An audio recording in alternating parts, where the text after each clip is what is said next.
Rusiyada miqrantların deportasiya xərclərinin işə götürənlərin üzərinə qoyulması təklif olunur. Bunun fonunda xarici vətəndaşlar və vətəndaşlığı olmayan şəxslər barədə dövlət qurumları arasında informasiya mübadiləsi də sadələşdiriləcəkdir. Bu barədə yerli mətbuat məlumat verir. Miqrasiya məsələləri üzrə bölmə xidmətindən bildirilib ki, bu Dövlət Duması deputatlarının yaxşı təşəbbüsüdür və mütləq dəstəklənməlidir. Lakin bunu praktikada reallaşdırmaq üçün mövcud patent sisteminin ləğv olunması və iş icazəsi sisteminə qaydılması vacibdir.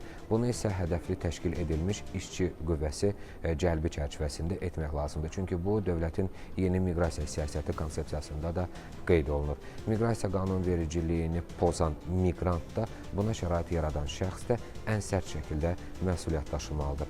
Miqrantları qanunsuz şəkildə leqallaşdıran, onlara rus dili biliyinə dair saxta sertifikat verən şəxslər dövlətə ziyan vurduqlarına görə cinayət məsuliyyətinə cəlb edilməlidirlər. Çünki bu, dövlətə qarşı törədilən cinayətdir. Statın sonu.